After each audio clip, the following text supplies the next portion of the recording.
Welcome back, guys. It's me, Anthony, here to talk to you guys about another TV series, and this time we're going to be talking about the rebooted series of Mr. and Mrs. Smith. Two strangers land jobs with a spy agency that offers them a life of espionage, wealth, and travel, but the catch is they have new identities in an arranged marriage. So Mr. and Mrs. Smith, the TV series, was created by Donald Glover and Francesca Sloan, who are also the creators on the very popular show Atlanta. If you haven't watched Atlanta, definitely check that one out. And coming into this show, I was really excited because I'm a really huge fan of Donald Glover ever since his Community days, and I was like, watching his stand-up. I was even a fan of him as Lando in the Han Solo film that nobody watched. But every time that Donald Glover is attached to something, I really want to check it out. And so when I saw that they were going to remake a movie that I really enjoyed with Brad Pitt and Angelina Jolie, I was like, okay, this might be something. But then there was reports coming out that Phoebe Waller-Bridge had left the project due to creative differences with Donald Glover.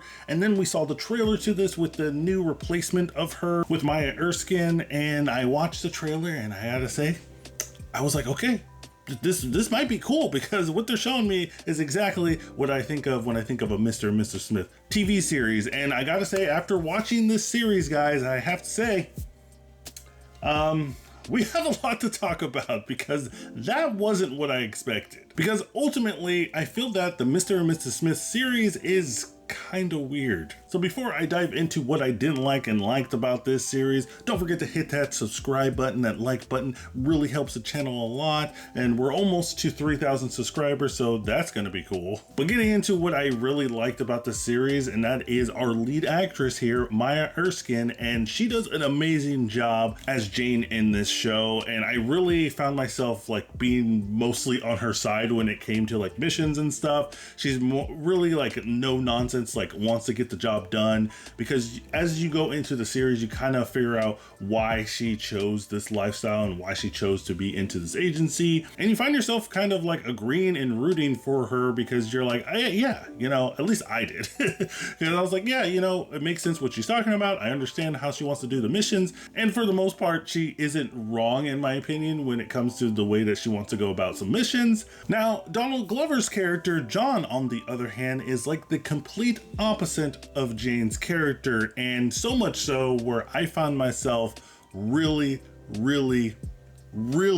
not liking the John character in this show. I mean, there is times in this series where I am downright almost about to just never watch this again because of John's decisions in this show. Not only is this character really annoying, but he also compromises pretty much every mission that they do in here. And the entire time I was just like, you guys could have just done this and it would have been totally easy. And even there's a scene in this show where the Jane character tells the John character that you're annoying as hell. And I was like, hey, I said that. I was just doing like a Leonardo DiCaprio meme.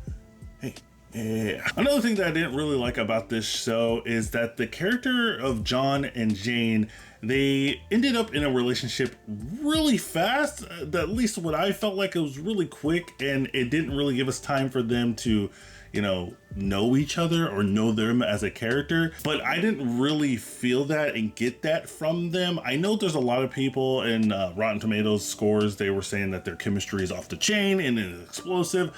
I didn't really feel that. I felt like at times it was kind of forced. I didn't feel that they had a really good chemistry at certain points. I think they have chemistry as the series goes on. I just wanted them to build up the characters a little bit more, and then eventually probably them getting together would have been nice. It would have been made more sense to me. But even if they did do that, it didn't really help, because this is probably the most toxic couple in a TV series that I've seen all year. But hey, we're only in February, so there's plenty of time for them to be replaced.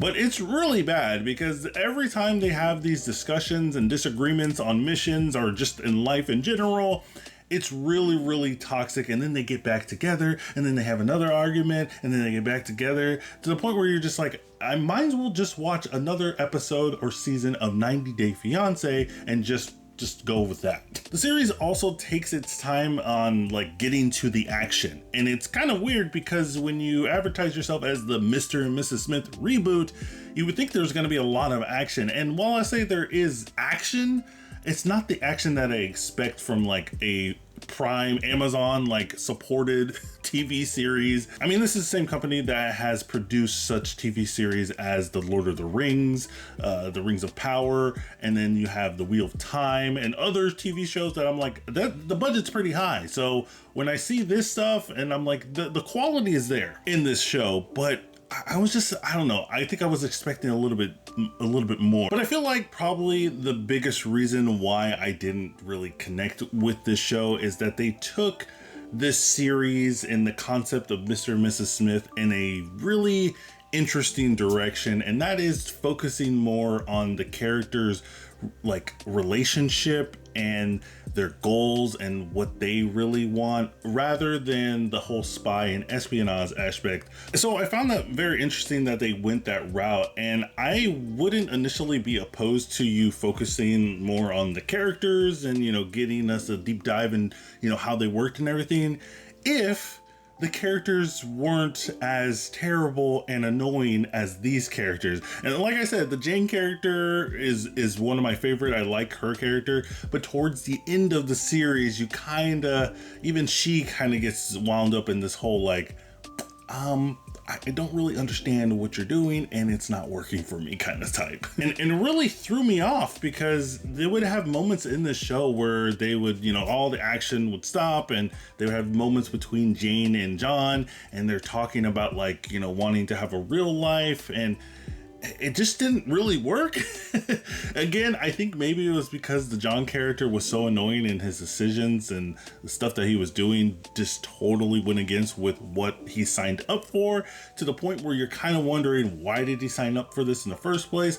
They do try to explain why he did sign up with this, and his explanation to me is, it's not good.